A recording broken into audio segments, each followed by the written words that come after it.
Vamos abrir então a Escritura. Romanos, capítulo 13, versículo 8 ao versículo 10. Eu não vou fazer exatamente uma exposição desse trecho, mas eu vou começar por aqui, a nossa meditação nesta manhã, do dia do Senhor, da ceia do Senhor. Romanos, capítulo 13, do 8 ao 10. Diz a palavra do Senhor: A ninguém devais coisa alguma, a não ser o amor, com que vos ameis uns aos outros, porque quem ama aos outros cumpriu a lei.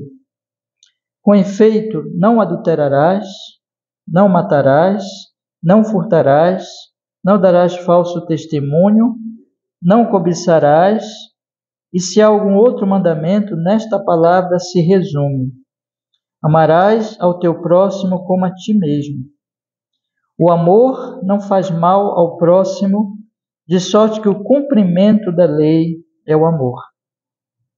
E digo isto, conhecendo o tempo que já é hora de despertarmos do sono, porque a nossa salvação está agora mais perto de nós do que quando aceitamos a fé.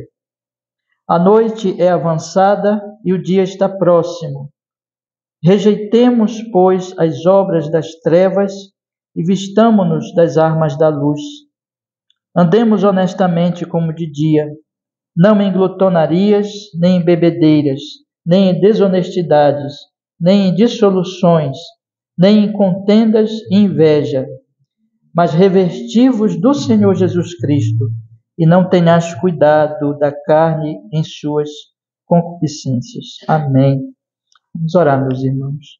Senhor, nós estamos hoje aqui para meditar, Senhor, na sua palavra. Que o Espírito Santo nos dirija para nós podermos, Senhor, entender a mensagem da Escritura, Senhor, e também não só entender, Senhor, mas crer, receber com humildade, com fé, em nome de Jesus. Com perdão dos nossos pecados, oramos pedindo perdão, pedindo graça, pedindo a glória do Seu nome, para o nosso bem, para o Seu louvor em Jesus. Amém e amém. Pode sentar, meus irmãos, pode sentar.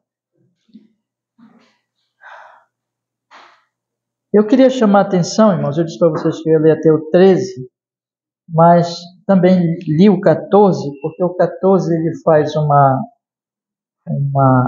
diferença entre dois tipos de vida. Se vocês forem observar aqui, a vida revestida de Jesus e a vida da carne.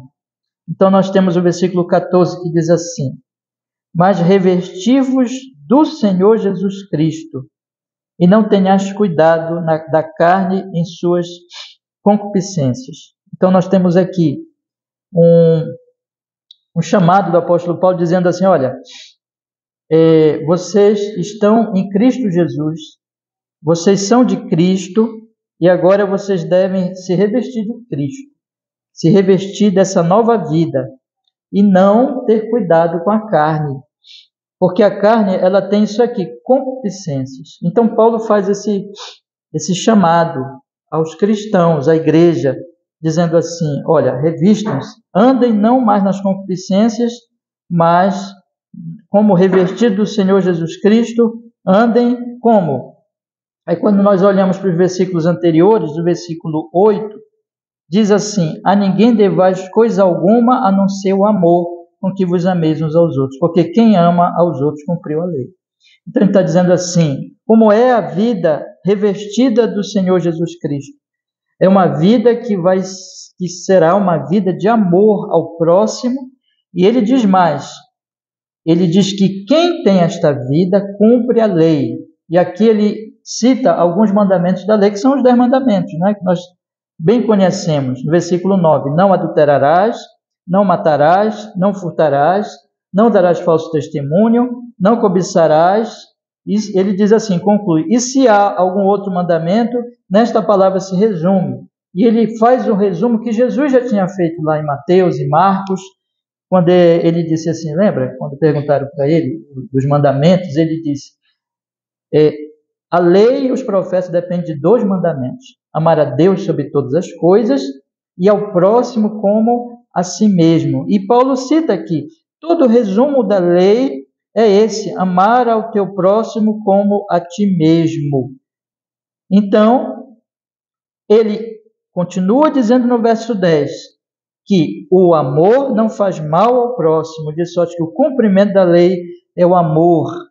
Ele fala então que se nós amamos, nós vamos fazer não o mal para as pessoas, mas o bem para as pessoas. Então, quando você não adultera, você está fazendo bem. Quando você não mata, você está fazendo bem. Quando você não dá falso testemunho, você está fazendo bem. Quando você, então, faz essas coisas, não cobiça, está fazendo bem. Quando você faz essas coisas, você está amando, está fazendo bem. Mas isso só é possível para os que são da luz, para os que são de Cristo. Por isso que ele diz no versículo 14, nós temos então dois tipos de vida. Essa vida de amor é a vida revestida de Jesus Cristo, versículo 14, capítulo 13 de Romanos, versículo 14, e é uma vida que ele diz assim, é uma vida da luz. No versículo 11 em diante, ele diz, e digo isto conhecendo o tempo, que já é hora de despertarmos do sono, porque a nossa salvação está agora mais perto de nós do que quando aceitamos a fé. A noite é avançada e o dia está próximo. Rejeitemos, pois, as obras das trevas e vistamo-nos das armas da luz. Ele está falando aqui, então, olha, está para acabar todas as coisas. Jesus está para voltar. E quando ele voltar, o reino dele é um reino da luz. Vocês são desse tempo. Vocês não são aqui do mundo. Vocês não são do reino das trevas, mas vocês são do reino da luz. Então, vocês devem andar como pessoas da luz. A noite é avançada, o dia está próximo. Rejeitem as obras das trevas. Quais são as obras das trevas, meus irmãos? É exatamente o oposto desses mandamentos. E é não amar o próximo. É não amar a Deus. Portanto, é adulterar, é matar, é furtar, é dizer falso, é dar falso testemunho, é cobiçar, é fazer estas coisas aqui. Então, o que Paulo está dizendo aqui, em resumo, irmãos, é que nossa vida é uma vida em Cristo Jesus, é uma vida que pertence a Ele, é uma vida da luz, e que isso é uma verdade, isso é um fato do Evangelho de Jesus Cristo. Sem o Evangelho de Jesus Cristo, só sobra a carne. Nós não teremos, então, essa vida. Mas, se nós estamos em Cristo Jesus, nós temos essa vida. Cabe-nos, então, segundo o apóstolo Paulo, conscientes dessa verdade, sabendo dessa verdade, olha, a partir daqui, eu não quero esses pecados na minha vida, eu quero, então, me revestir do Senhor Jesus Cristo, e eu tenho já Cristo, Jesus, já pertenço a Cristo, já fui lavado pelo sangue de Jesus, já tenho o Espírito Santo, já sou do seu reino. Então, não convém que eu ande nessas trevas, nesses caminhos errados. Ao contrário, não convém que eu odeie, mas convém que eu ame e que, portanto, eu aqui cumpra os mandamentos de Deus. Percebe aqui a colocação das coisas? A palavra de Deus não está dizendo simplesmente assim. Quero enfatizar muito isso agora. Observe bem. A palavra de Deus não está dizendo simplesmente assim. Amem. Façam bem. A palavra de Deus não está dizendo simplesmente assim. Não adulterem, não matem, não furtem, não deem falso testemunho, não cobicem. Se dissesse isso, seria o quê? Seria Deus colocando a sua lei diante de nós e dizendo assim, agora vão e cumpram. Como é que chamaríamos isso, então? De legalismo e de salvação pelas obras. Então, eu vou me esforçar para fazer isso. Não, não é isso que a Bíblia está dizendo. A Bíblia está dizendo assim, olha, vocês são da luz, ou seja, alguma coisa já aconteceu com vocês, já ocorreu algo no coração e na vida de vocês, vocês pertencem a Jesus Cristo e agora revistam-se de Jesus Cristo, ou seja, considerem-se, ele diz lá no capítulo 6, né? Considerai-vos mortos para o pecado e vivos para Deus em Cristo Jesus. Então, considerem-se assim, revistam-se do Senhor Jesus e não tenham cuidado com essas concupiscências, mas amem. Em outras palavras, não é que vocês vão fazer essas coisas pela força de vocês ou para alcançar a justiça de Deus. Nada disso. Mas é porque vocês já têm Cristo. Jesus já habita em vocês. Jesus já deu o seu Espírito a vocês. Vocês têm esse poder de amar, porque vocês já pertencem a Cristo. Vocês são do reino de Cristo.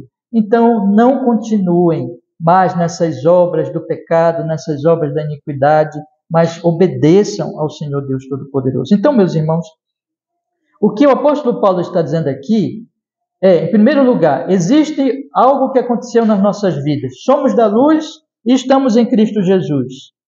Somos de Deus. Se isso é verdade, vamos então obedecer. E nós poderemos obedecer, nós poderemos amar, nós poderemos cumprir os mandamentos, nós poderemos então fazer o bem às pessoas, porque nós já pertencemos a Jesus Cristo. Esse é um ponto importante. Fora dessa realidade, só sobra a carne e as suas concupiscências. Em todas as nossas exposições aqui da Santa Ceia, eu tenho procurado, irmãos, lendo Romanos, tenho lido muito Romanos com vocês, e tenho procurado mostrar para vocês que somente o Evangelho que produz a religião verdadeira. E que fora do Evangelho existem dois caminhos que os homens eles seguem nas suas vidas. Quais são esses caminhos, irmãos? Ou eles desprezam totalmente a Deus e eles criam para si, então, ídolos, eles adoram esses ídolos e fazem isso de maneira flagrante, de maneira, clara, e não querem saber de Deus. Qual é o caso aí dessa situação? Romanos capítulo 1. Este é uma forma que as pessoas têm de encarar Deus, simplesmente negando Deus, rejeitando totalmente o Senhor. Mas, em segundo lugar, nós temos a outra forma de encarar Deus, de tratar a questão de Deus, que é simplesmente dizendo assim, olha, eu já tenho uma religião, eu já conheço a Deus, já tenho uma religião, já tenho a lei de Deus, e agora eu considero que por causa da minha religião, está tudo bem entre a minha pessoa e Deus. Mas essa religião é uma religião legalista, é uma religião centrada no homem, é uma religião que confia na própria força, no próprio poder do homem e não confia verdadeiramente em Deus. O que essas duas religiões, o que essas duas formas de pensar produzem, meus irmãos? Primeira coisa, impiedade. E a impiedade, ela se relaciona a Deus. Então, como eu vejo Deus? O homem que despreza totalmente a Deus, Romanos capítulo 1, ele vai se tornar cada vez mais ímpio, cada vez mais desavergonhado, afrontando a Deus e adorando a criatura. Lembra lá de Romanos capítulo 1. Mas o homem religioso, meramente religioso, Romanos capítulo 2, ele também não vai ter piedade. Ele vai tratar com Deus como se Deus fosse simplesmente ali aquele Deus que está com ele, que tem um compromisso com ele e que ele faz algumas coisas para esse Deus, mas ele não ama verdadeiramente a Deus. Ele é um hipócrita. Ele não se submete genuinamente à lei de Deus. Primeira coisa que acontece é isso. Em segundo lugar, esses dois caminhos falsos, eles vão produzir malignidade, eles vão produzir uma vida que não é essa vida aqui que a palavra de Deus está falando, é uma vida de ódio, é uma vida de fazer o mal para os outros, que vai se manifestar, então, no adultério, no assassinato, no roubo, no falso testemunho, e estou citando aqui as Escrituras, né? Na cobiça. Então, essa vida contrária a Deus, ela vai se manifestar nesses atos maus aqui, malignos, contra o próximo. Então, você observe, irmãos, agora eu convido vocês a voltarem as suas Bíblias para Romanos capítulo 1. Quando você olha Romanos capítulo 1, que fala desse homem pagão, desse homem que rejeita totalmente a Deus, esse é o tipo de vida que aqui o apóstolo Paulo vai falar, que ele vai produzir. É uma vida, versículo 28, é uma vida que, como eles não se importaram de ter conhecimento de Deus, Romanos capítulo 1, verso 28, Assim Deus os entregou a um sentimento perverso para fazerem coisas que não convêm. Aí você vê aí a lista que Paulo apresenta. É uma lista representativa, né? Não quer dizer que essas pessoas vão cometer todos esses pecados e que esses pecados abrangem tudo, mas representa os pecados, a vida delas, né? Aí diz assim: estando cheios de toda iniquidade, fornicação, malícia, avareza, maldade, cheios de inveja, homicídio, contenda, engano, malignidade, sendo murmuradores, difamadores, aborrecedores de Deus, injuriadores, soberbos, presunçosos, inventores de males, desobedientes aos pais e às mães, nécios, infiéis nos contratos, sem afeição natural, irreconciliáveis, sem misericórdia. Aqui, essa é a vida das pessoas que rejeitam a Deus. No capítulo 2, falando do religioso, não é muito diferente não, meus irmãos. No capítulo 2, a partir do versículo 17, ele diz assim: eis que tu que tens por sobrenome judeu, e repousas na lei, e te glorias em Deus, e sabes a sua vontade, e aprovas as coisas excelentes, sendo instruído por lei, confia que és guia dos cegos, luz dos que estão em trevas, instrutor dos nécios, mestre de crianças, que tens a forma da ciência e da verdade na lei, tu, pois, que ensinas a outro, não te ensinas a ti mesmo? Observe bem. Tu que pregas que não se deve furtar, furtas. Tu que dizes que não se deve adulterar, adulteras. Tu que abominas os ídolos, cometes sacrilégio. Tu que te glorias na lei, desonras a Deus pela transgressão da lei. Porque, versículo 24, né? Porque, como está escrito, o nome de Deus é blasfemado entre os gentios por causa de vós. A coisa fica tão flagrante, tão aberta, a hipocrisia deles, que eles dizem assim: não adulteram, mas eles adulteram. Eles dizem: não furtem, mas eles furtam. Eles dizem: não adorem ídolos, mas eles cometem sacrilégio. A coisa fica tão evidente que as pessoas de fora da religião, elas blasfemam até o nome de Deus que eles professam e que eles louvam com seus lábios, mas a vida deles é uma vida má. É uma vida de prejuízo para os outros, é uma vida que eles vivem para fazer mal para os outros. Então a Bíblia ela coloca assim: dois caminhos que produzem impiedade e maldade, que produzem uma vida que não adora a Deus, que não ama a Deus, e produz uma vida de maldade contra o próximo. É o caminho do paganismo, do abandono total da religião, de pessoas, eu tenho repetido isso aqui nessas mensagens, de pessoas, por exemplo, que não vão à igreja e que não pensam em igreja e que não querem saber disso.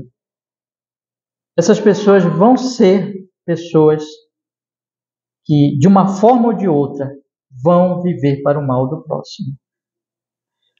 No entanto, o religioso também não é melhor do que isso. E o religioso vai trazer difamação ao nome do Deus que eles dizem servir. De maneira, irmãos, que as pessoas de fora vão olhar, porque todo mundo que convive com ele sabe, que anda com ele sabe, vai olhar e vai dizer assim: essa tua religião aí eu não quero saber dela. E vai blasfemar o santo nome de Deus por causa dessas pessoas. Qual é, irmãos, o outro caminho? É o Evangelho de Jesus. Eu queria que vocês pensassem comigo que todos nós somos assim, irmãos, como está o capítulo 1 e 2. Eu não estou dizendo que todos nós cometemos todos esses pecados, não é isso. Mas eu estou dizendo que todos nós temos um coração mau, um coração que não ama Deus e um coração que não ama o próximo. Todos nós temos uma tendência para o mal. O apóstolo Paulo, ele diz assim, vamos agora ler o capítulo 3. Ele diz assim, versículo 10, aqui ele faz um resumo dizendo: todo mundo é assim.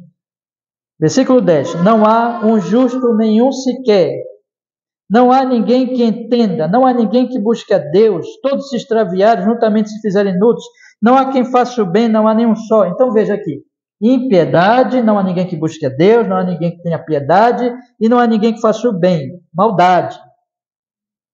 Ele está dizendo: não há ninguém. Paulo está falando que todas as pessoas são más? Sim, é isso que ele está falando. Ele não está dizendo que todas as pessoas chegam a ser tão más como poderiam ser, nem está dizendo que todas as pessoas cometem esses pecados aqui, mas ele está dizendo que todos nós, por natureza, irmãos, somos pessoas más, contra Deus e uns contra os outros. Por isso que existe tanta briga, tanta guerra, tanta confusão. Aí ele chega no versículo 13 e diz assim: a sua garganta é um sepulcro aberto, com as suas línguas trata enganosamente, a peçonha de áspide está debaixo dos seus lábios, cuja boca está cheia de maldição e amargura, os seus pés são ligeiros para derramar sangue, e os seus caminhos destruição e miséria, a destruição e miséria. Não conhece o caminho da paz, não há temor de Deus diante dos seus olhos. Ora, sabemos que a lei diz e que ora, nós sabemos que tudo que a lei diz, aos que estão debaixo da lei o diz, para que toda boca esteja fechada e todo mundo seja condenável diante de Deus. Todos são assim. Todos estão culpados de impiedade e maldade contra o seu próximo. Todos, lá no coraçãozinho, são maldosos, são ímpios. E quando as suas bocas falam, é como um sepulcro aberto. E quando os seus pés agem, são ligeiros para derramar sangue. São ligeiros para fazer o mal. O mundo não está cheio disso? As igrejas não estão cheias disso? A irreligiosidade, o secularismo não está cheio disso? Mas a religiosidade também não está cheia disso, irmão. De onde vem isso, irmãos? Da carne. Vem de nós, vem do pecado.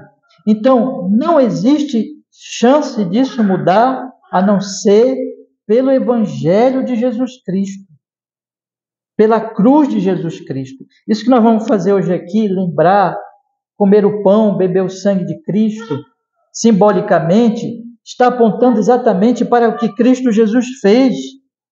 Então, quando vocês pegam o capítulo 5 de Romanos, o apóstolo Paulo diz, leiam comigo por gentileza o versículo 1, capítulo 5, versículo 1, ele diz assim: tendo sido, pois, justificados pela fé, temos paz com Deus por nosso Senhor Jesus Cristo.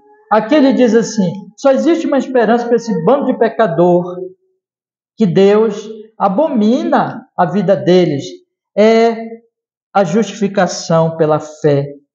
Porque Jesus Cristo, nós estamos hoje aqui para lembrar nesse domingo, Jesus Cristo morreu na cruz na sexta-feira, e ao terceiro dia, domingo, ressuscitou. Morreu na cruz pelos nossos pecados, e ao terceiro dia ressuscitou para a nossa justificação.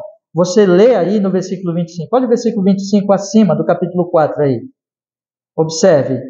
O qual por nossos pecados foi entregue e ressuscitou para a nossa justificação. Ou seja, ele está dizendo assim: eu, pecador, e quando Deus olha para mim, é Romanos capítulo 3. Não há quem tema a Deus, não há um justo sequer. Deus olha para mim e Deus vê isso. Mas eu, pecador, no momento que eu me arrependo dos meus pecados, eu reconheço, eu sou um pecador.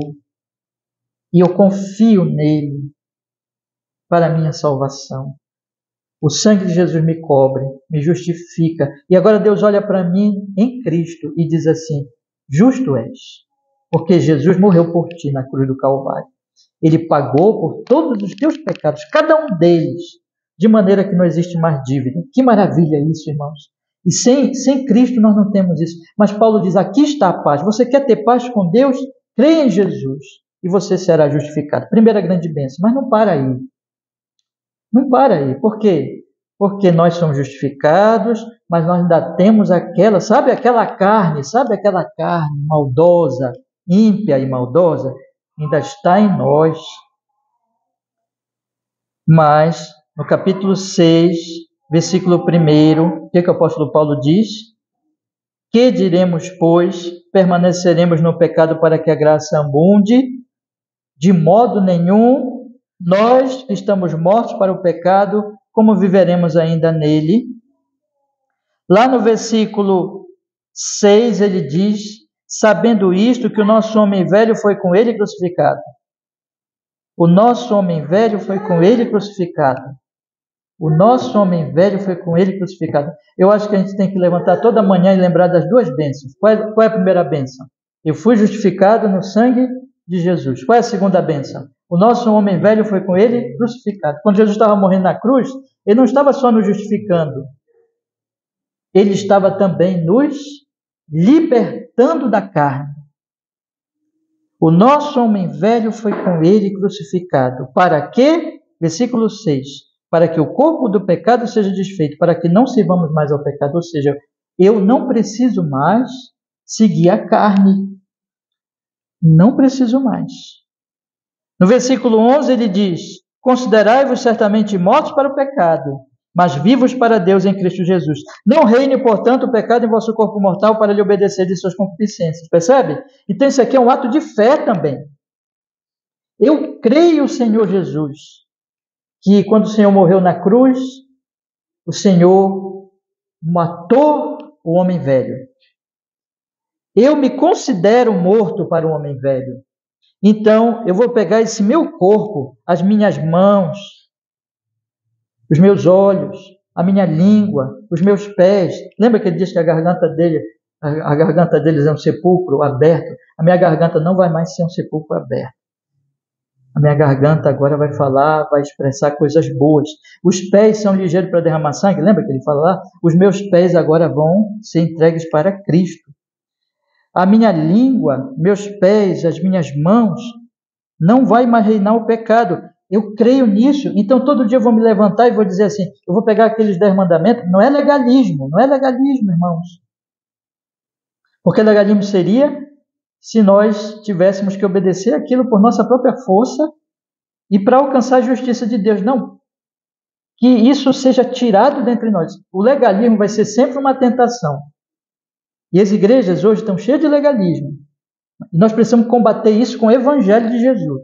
Não é legalismo, não é esforço próprio, não é tentativa de se justificar diante de Deus. Nós já fomos justificados. E agora, crendo nessa verdade, nós vamos dizer assim, eu estou morto e eu vou tomar os 10 mandamentos, eu vou obedecer os 10 mandamentos porque eu estou morto para a carne e eu tenho o Espírito Santo. Não apresente os vossos membros ao pecado, versículo 13, olha o que ele diz aí, como instrumentos de iniquidade, mas apresentai-vos a Deus como vivos dentre os mortos. Vocês estão vivos em Jesus Cristo. Quando Jesus ressuscita, vocês ressuscitam com Ele. Lá no capítulo 8, o que ele diz, irmãos? No capítulo 8 agora, vou dar um pulo bem grande lá para o capítulo 8. No capítulo 8 ele diz assim,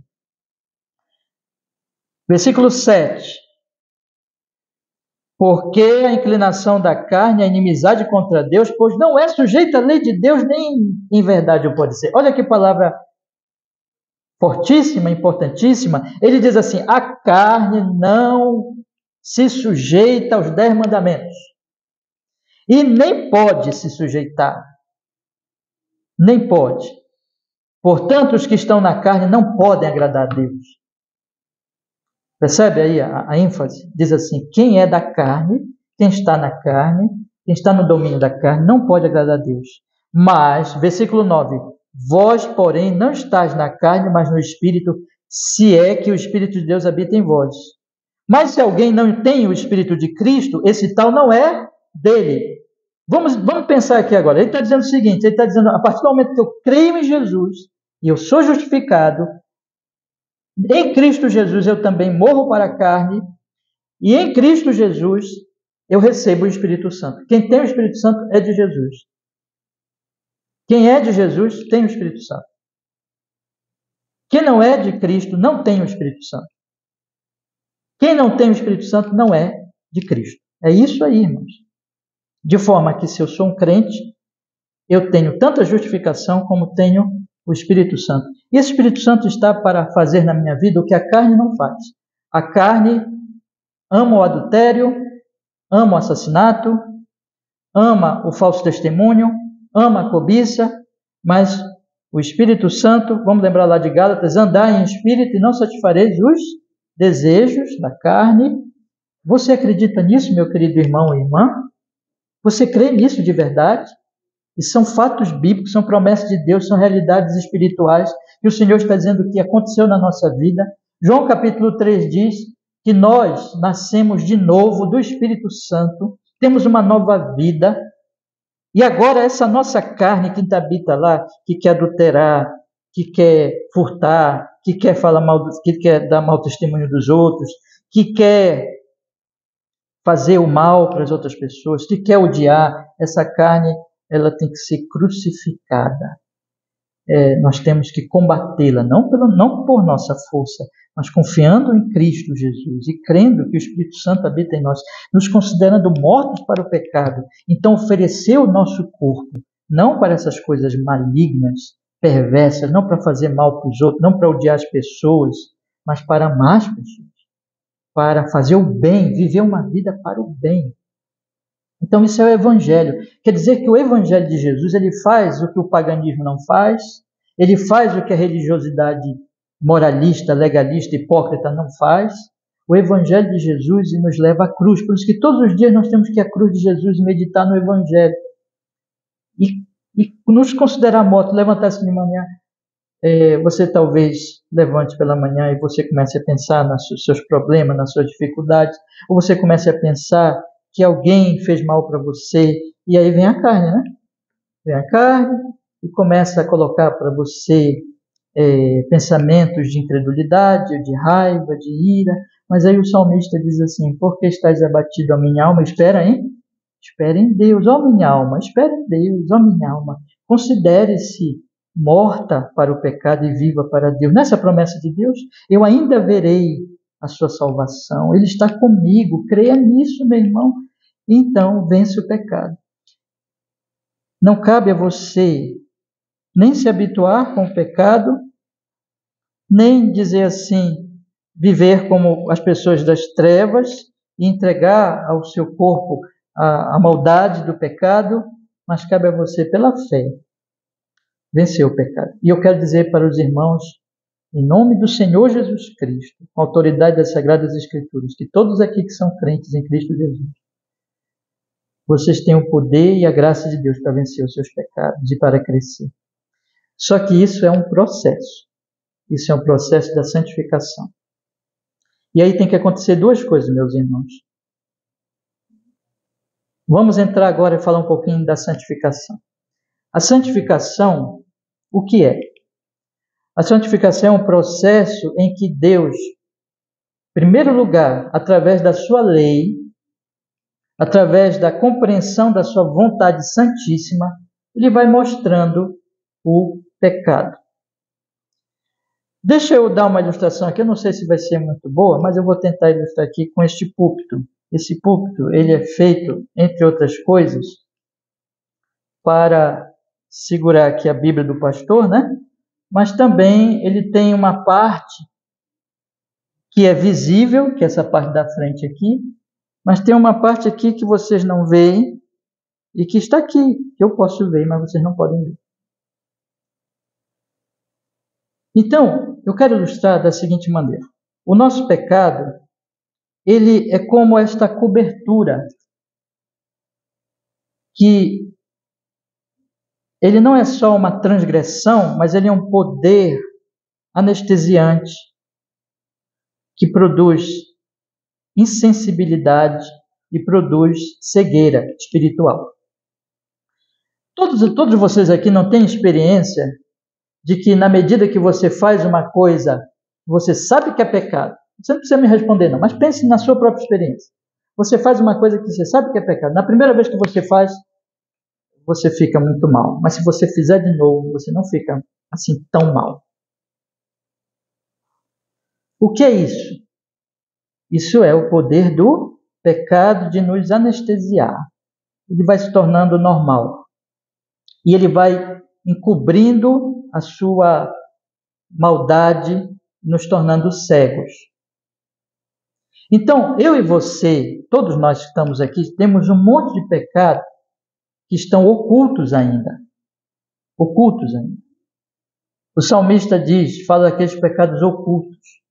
Fala daqueles pecados que nós precisamos pedir perdão já, mas que são ocultos, que nós ainda não vimos. Às vezes, a pessoa que mora conosco já viu. Às vezes, o nosso vizinho já viu. Às vezes, o irmão da igreja já viu esse pecado em nós. Mas nós não conseguimos ver. Sabe por quê? Porque nós temos uma facilidade de ver o pecado dos outros. mas nós temos grande dificuldade de ver o nosso próprio pecado. Por quê? Por causa do nosso orgulho. Por causa dessas coisas carnais que ainda estão em nós. Orgulho, presunção. Nós justificamos, damos desculpas para os nossos pecados. Então, no processo de santificação, o que Deus usa para desmascarar isso? Para fazer com que essa parte aqui, como que se virasse ao contrário, esse púlpito, e vocês pudessem ver o que está aqui por trás, que vocês não conseguem ver. O que Deus usa para desmascarar o pecado? A lei de Deus. A lei dele. Então, a lei de Deus é esse espelho. É vocês saírem das suas casas aqui, todos nós nos olhamos no espelho. Porque o espelho, ele mostra o nosso físico. A lei de Deus é esse espelho. Só que isso é um processo, irmãos, que não é de uma hora para outra, que esse espelho vai mostrando as nossas feiuras espirituais, a nossa impiedade, a nossa maldade, a nossa falta de amor, a nossa arrogância, os nossos desejos maus, e vai mostrando. Daí que é tão importante a meditação. A meditação contínua nas Escrituras será um instrumento de Deus para que Deus, então, mostre, descortine, descubra o nosso pecado. E mostre o pecado na sua imundície, na sua feiura, como aquilo que é muito imundo, e nós possamos então ver aquilo que aos nossos olhos estava encoberto, nós possamos ver, isso aqui é mal, isso aqui é injusto. Enquanto nós não vemos, nós achamos que está tudo bem conosco. E às vezes pessoas vêm conosco e dizem assim, fulano, não faça isso, veja o que você está fazendo, não faça. Mas nós justificamos. E nós dizemos assim, não, você não sabe, você não está entendendo, eu sei o que eu estou fazendo. Não sabe não, exatamente quem não sabe somos nós. As outras pessoas já estão vendo, mas nós não estamos vendo, nós não estamos observando onde é que está o nosso pecado, onde é que está o nosso problema. Então, por isso, nós precisamos ir sempre, sempre, sempre à lei de Deus. Salmo número 1, bem-aventurado o homem que, e o quê? Não anda no conselho dos ímpios, não se detém no caminho dos pecadores, não se assenta na roda dos escarnecedores. Porque os escarnecedores, meus irmãos, lá no meio dos escarnecedores, está todo mundo escarnecendo de Deus. Os ímpios estão ímpios mesmo, eles não estão cegos, eles vão nos tornar mais cegos. As más companhias corrompem os bons costumes. Nós vamos nos tornar, se nós andarmos só com ímpios, escarnecedores, nós vamos nos tornar iguais a eles.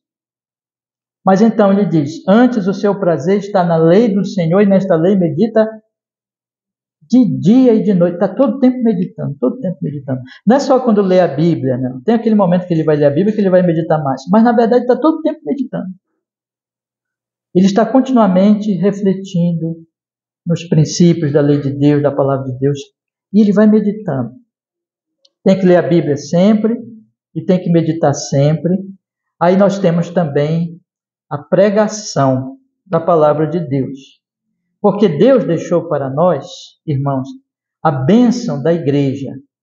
Nós temos a bênção da Bíblia, da palavra, mas nós temos a bênção da igreja, de maneira que a palavra ela não causa efeito que deve causar se nós ficarmos sozinhos.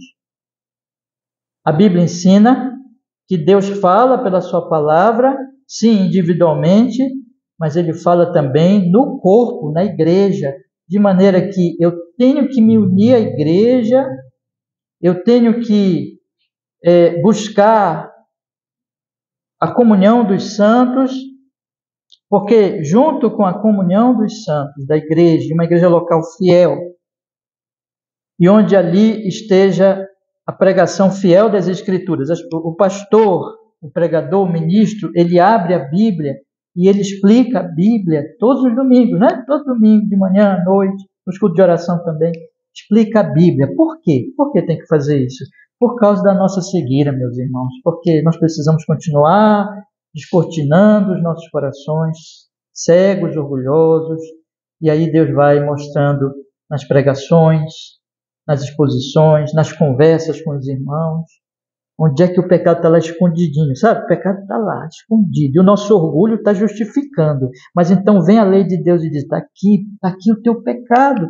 Veja o teu pecado, veja a tua maldade. Veja que você está odiando o próximo nisso. Veja que você está fazendo mal para alguém nisso. Veja que você não está honrando a Deus nisso. Então, vem o perdão de Deus e a graça de Deus e diz assim, olhe para a cruz e lembre, não precisa ficar desesperado. Não precisa ficar desesperado porque você já foi o quê? Justificado. E você agora deve pedir perdão. Perdão a Deus e perdão a quem você fez o mal, se você fez o mal. Você deve, lembra que ele diz no culto, quando fores no templo, levar a tua oferta e lembrares que o teu irmão tem alguma coisa contra ti. Você lembra lá do Sermão da Montanha? Lembra disso? E ele diz assim, então, confessa ao teu irmão, reconcilia-te com ele, então volta e traz a tua oferta. Ou seja, a reconciliação com Deus implica em reconciliação com quem nós fizemos mal. E essa reconciliação, meus queridos irmãos, tem que vir do coração. Tem que vir aqui, olha. Então, é aquela coisa, gente, sabe? Se eu amo a Deus, eu tenho que perdoar logo todo mundo. Né? Não posso guardar mágoa de ninguém. Então, perdoar logo todos. Mas isso, muitas vezes, só vai acontecer. Muitas vezes não. Sempre acontece na medida em que eu percebo ali a maldade do meu próprio pecado. Porque eu também preciso de perdão. Porque eu também preciso ser reconciliado. E isso só vai acontecer na medida que o pecado for descortinado. Isso é um processo, meus irmãos. É por isso que todo domingo nós temos que estar na igreja. É por isso que todos os dias vocês têm que ler a Bíblia de vocês. Nós temos que ler nossas Bíblias e meditar. É por isso que nós temos que refletir. É por isso que a igreja não é um corpo de pessoas perfeitas, nunca será. No entanto, é um corpo de pessoas que estão sendo moldadas, seu caráter, cada vez mais segundo Cristo Jesus. E só o Evangelho faz isso. Por isso, eu queria, como uma última parte da minha pregação hoje, olhar rapidamente para a segunda tábua da lei e mostrar para vocês o que cada mandamento prescreve em termos de amar o próximo, amando a Deus, amando o próximo. Vamos olhar então Êxodo capítulo 20? Vamos lá? Êxodo capítulo 20.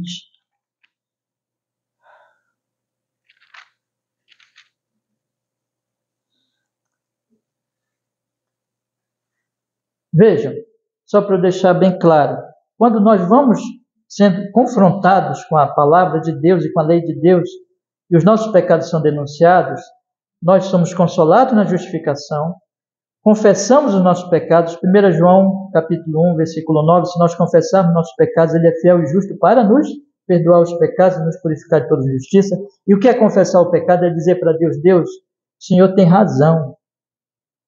Eu aceito, eu creio, eu vejo que realmente isso é pecado. Eu confesso, perdoa, Senhor. Salmo 51. Davi confessando o pecado dele, a Batseba, lembra? Então, ali, confissão, perdão, mas aí vem a bênção do que Paulo fala lá em Romanos. Agora eu digo assim, eu vou deixar isso, porque eu já morri nessas coisas. Eu não quero continuar nesse pecado. Eu quero deixar essas coisas. Eu vou abandonar isso que é contrário a Deus, porque Jesus já me libertou na cruz. Como é que as coisas acontecem, irmãos? Vejam, o primeiro mandamento, ele diz no versículo 3, não terás outros deuses diante de mim. A questão da santificação é uma vitória cada vez maior no primeiro mandamento, porque o que nos atrapalha são os nossos deuses, que nós temos lá escondidinho no nosso coração.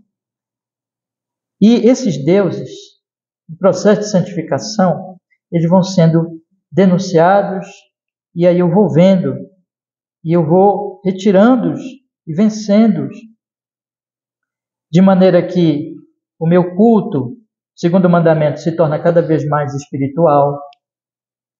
De maneira que, terceiro mandamento, o santo nome de Deus eu vou usando cada vez com mais zelo e cuidado. De maneira que, quarto mandamento, eu vou guardando mais e mais com amor e dedicação o dia do Senhor. Essas são as coisas que vão acontecendo, isso é gradual, né? Aí vem a primeira tábua da lei, trata da piedade, trata do nosso amor a Deus. Agora vem a segunda tábua da lei, que trata do nosso relacionamento com o próximo. Então, versículo 12, honra teu pai e a tua mãe, para que se prolongue os teus dias na terra que o Senhor teu Deus te dá. O que esse mandamento diz? Honre as autoridades, respeite as autoridades. Respeite as autoridades familiares, respeite as autoridades eclesiásticas na igreja, respeite as autoridades civis da nação, respeite, honre. Mas isso também tem uma aplicação para as autoridades. As autoridades devem fazer o quê? Devem servir. Lembra que Jesus disse que tem que ser o primeiro, seja o que vos sirva, né? Então as autoridades devem servir os seus liderados dentro da sua função. Uma coisa é ser pai, outra coisa é ser pastor, outra coisa é ser presidente da república, ou ser chefe de uma repartição de algum lugar. Um pastor não pode fazer função de pai, nem pai de pastor, nem pastor ser uma espécie de presidente. As coisas, as autoridades, cada uma tem a sua natureza. Se vocês querem entender melhor isso, ouça o nosso estudo deste mandamento aqui, do sexto mandamento, perdão, do quinto mandamento, que nós temos uma série lá na internet, no YouTube. Mas eu só estou citando rapidamente. Então, veja, de repente eu descubro que eu estou desrespeitando a autoridade, em algum sentido. E eu me arrependo disso. Ou que eu estou exercendo uma autoridade abusiva. Eu me arrependo disso. Deus vai descortinando, Deus vai mostrando essas coisas para a minha vida. Próximo mandamento, não matarás. Então, o primeiro mandamento trata da autoridade. O segundo mandamento trata da vida dos outros, da minha vida e da vida dos outros. Não posso matar. Eu tenho que cuidar da minha vida, da vida dos outros. Aí Deus vai mostrando, de repente Deus mostra, olha, nisso aqui você está prejudicando a vida de alguém, em algum sentido. Né? Então, não matar. Deus vai mostrando. Isso é profundo demais. Isso tem muitas implicações sobre as nossas ações, sobre as nossas profissões, sobre a nossa moradia, sobre o nosso andar na rua. Você vê, irmãos, que a gente não pode atravessar aqui. Essa rua aqui, essa Búzios aqui, eu não posso atravessar sem olhar para os dois lados. Esse mandamento tem a ver com isso. Eu não posso andar nela sem me preocupar com quem está em volta de mim por causa da vida minha e da vida dos outros. Portanto, o primeiro mandamento da segunda tábua da lei, né, trata da autoridade, o segundo mandamento trata da vida, respeito à vida. Próximo mandamento, não adulterarás. Eu tenho que ter uma vida sexualmente pura. Uma vida sexualmente pura. Fornicação. Nós estamos estudando isso, nós estamos estudando esse mandamento. Eu tratei nas últimas aulas do sétimo mandamento de vários pecados que quebram este mandamento aqui. Fornicação, adultério e assim por diante. Eu tenho que ter uma vida sexualmente pura. O que se está defendendo aqui neste mandamento? A família. A família. Minha família e a família dos outros. Próximo mandamento, oitavo, né? Não furtarás. Eu tenho que respeitar as propriedades do meu próximo. O que este mandamento, então, ele prescreve? Respeita a propriedade. Então, nós temos respeito à autoridade, respeito à vida, respeito à família, respeito à propriedade. Nono mandamento, não dirás falso testemunho contra o teu próximo. Eu tenho que honrar o nome do meu próximo. Como isso é sério? Porque, de certa forma, na sociedade, o nosso nome é a nossa maior riqueza. Com o nosso nome, nós podemos alcançar ou deixar de alcançar. Benefícios na sociedade. Então, o nosso nome é muito importante. Portanto, esse 9º mandamento é respeito ao nome do próximo, à honra do próximo. Então, as questões aqui, vejam que são todas voltadas para o próximo. E, finalmente, o 10º mandamento, ele é como um mandamento que vai lá na raiz do problema. Não cobiçarás. Porque tudo está na cobiça. Tudo começa no interno, no coração. Não cobiçarás nem a casa, a mulher, o servo, a serva, o boi, o jumento. Está falando na linguagem agrícola, pastoril daquela época, né? Mas nós estamos aqui vendo, não cobiçarás nada do próximo. Vamos entender aqui uma coisa importante. Vocês percebem que tudo aqui é para o bem do próximo? Eu honro a autoridade do próximo e eu honro os meus liderados se eu for autoridade. Eu faço bem à autoridade e aos liderados. Primeiro mandamento. Eu faço bem à vida do próximo. Eu faço bem à família do próximo. Eu faço bem à propriedade do próximo. Eu faço bem ao nome do próximo.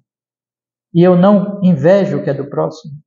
Eu não cobiço o que é do próximo. Temos aqui, então, fazer o bem. E qual é o resumo? Amar ao próximo como a si mesmo.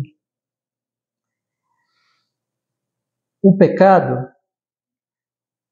de fazer mal ao próximo, ele vai ficar escondidinho, ele vai sendo justificado. As pessoas justificam a desobediência às autoridades, as pessoas justificam o assassinato, as pessoas justificam impureza sexual, as pessoas justificam furto, as pessoas justificam dar falso testemunho, as pessoas justificam todas essas coisas, até que vem a lei de Deus. A lei de Deus vem e aponta para nós e descortina e mostra para nós esses pecados. Aí então nós percebemos que não tem justificação e que nós estamos fazendo mal. E aí qual é o próximo passo, irmãos? Confessar o nosso pecado a Deus. Se confessarmos nossos pecados, Ele é fiel e justo. Repito, não precisa ficar desesperado. Se você está em Cristo, você está justificado.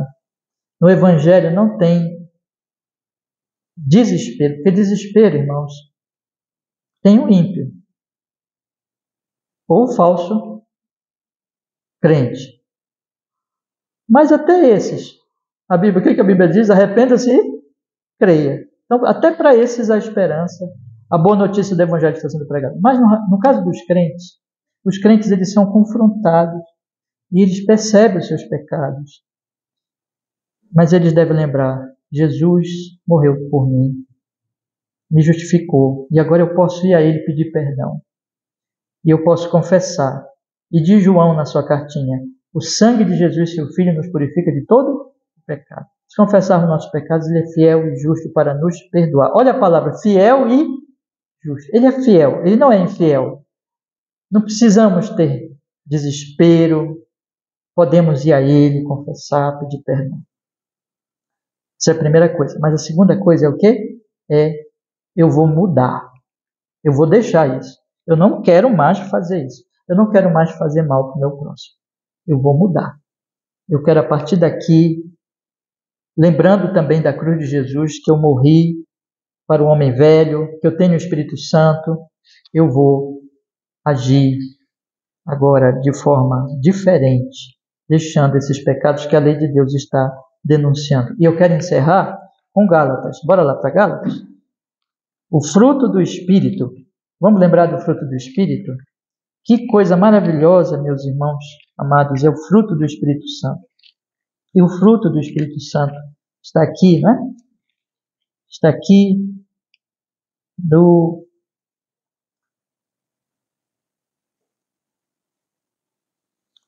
Eu vou ler alguns versículos. Ele diz assim, no versículo 16, capítulo 5 de Gálatas, versículo 16, ele diz assim: digo, porém, andai em espírito, e não cumprireis a concupiscência da carne. Daqui a promessa, né, irmãos? Andai em espírito, e não cumprireis a concupiscência da carne. Qual é o fruto do espírito? Versículo 22. Mas o fruto do espírito é amor, gozo, amor, gozo, paz, longanimidade, benignidade, bondade, fé, mansidão, temperança. Quem tem esse fruto do Espírito obedece à lei de Deus, porque a lei de Deus está tudo aqui, não está? Não está aqui? Vamos dizer assim, o carro-chefe é o amor. Tudo começa com amor, né? O amor puxa o resto. Aí vem o gozo, a paz, longanimidade, bondade, a fé, mansidão, autocontrole, ser paciente com as fraquezas do próximo, estar alegre no Espírito Santo, mesmo nas situações difíceis, ter o gozo do Espírito Santo, a paz de Deus na alma. Isso não é nosso, meus queridos irmãos, isso não é da carne, mas é do Espírito. Só que o Espírito Santo habita onde? Habita em nós. Então, ande no Espírito, meu querido irmão, pela fé. Ande no Espírito e não satisfaça o desejo da sua carne. Se exponha à lei de Deus. Deixa a lei de Deus denunciar o teu pecado. Isso é muito dolorido, é verdade. Dói, irmão, dói. Quando nós descobrimos que estamos errados, é tão dolorido. Mas é como uma cirurgia que o médico faz. Aí corta. Mas corta para curar, não é? Então ele nos cura. Deus trabalha na nossa alma. Por isso que a gente precisa estar aqui, todo domingo, ouvindo, sendo confrontado, com amor, mas sendo confrontado. E aprendendo cada vez melhor o que é andar no Espírito, o que é andar na lei de Deus, o que é obedecer ao Senhor, o que é fazer bem, o que é amar a Deus e amar ao próximo. E é para toda a vida. Ninguém aqui é perfeito. Eu não sou perfeito, vocês não são. E a gente vai tendo paciência uns com os outros. Mas nós vamos nos aperfeiçoando cada vez mais no Senhor Jesus. E esse é o efeito poderoso do Evangelho. Então eu quero deixar aqui esta última palavra aos meus irmãos. Ande em espírito, pela fé, e você não satisfará os desejos da sua carne. Vamos orar? Pedir que Deus nos abençoe e nos ajude. E vamos em seguida passar para a ceia do Senhor. Vamos orar. Senhor amado, nós estamos aqui reunidos em nome de Jesus, tendo ouvido, Senhor, sua palavra santa. Queremos pedir, Senhor, em primeiro lugar, não permita que nenhum de nós seja um pagão ou um religioso hipócrita. Guarda-nos disso, Senhor. Que todos aqui possam olhar para Jesus como a sua esperança. O Evangelho, a boa notícia da salvação. Todos aqui possam experimentar cada vez mais o gozo, a alegria da justificação. Tendo paz com Deus, somos justificados. Sendo justificados em Cristo Jesus, temos paz com Deus, diz a sua palavra. Ó Senhor, e todos aqui também possam experimentar a santificação. Senhor, mostra os nossos pecados. Existem pecados em nós que estão ocultos, Senhor, que nós não conseguimos ver. E às vezes até os nossos irmãos já viram, nós não vemos. Mostra para nós, traz arrependimento, traz consciência e traz mudança, Senhor, de nossas vidas, de nossas desobediências para uma vida cada vez mais piedosa e benéfica, cheia de bondade, cheia da obra poderosa do Espírito Santo. Senhor, nos abençoe, em nome de Jesus. Que a nossa querida igreja, nós aqui que somos, Senhor, um grupo de pecadores, cheios de defeitos, que nós possamos estar crescendo cada dia mais, nos amando, nos servindo e sendo cheios mais e mais do fruto do Espírito Santo. para amarmos uns aos outros, para amarmos as pessoas de fora, para sermos testemunhas nesse mundo cheio de trevas da glória do Senhor. Que a nossa vida seja da luz, Senhor, porque é da luz e não é das trevas. Que nós possamos nos revestir do Senhor Jesus, como diz o servo Paulo, e não dar lugar às obras da carne, à concupiscência da carne. Faz isso em nós, em nome de Jesus, que assim seja, para o seu louvor, para a sua honra e glória, para a nossa alegria no Senhor, em Jesus. Amém e amém. Deus nos abençoe. Amém, meus irmãos. Vamos ler, meus irmãos, passar agora para a ceia do Senhor. Convido vocês a abrirem as suas Bíblias na primeira carta do apóstolo Paulo aos Coríntios, no capítulo 11. Vamos ler a partir do versículo 23.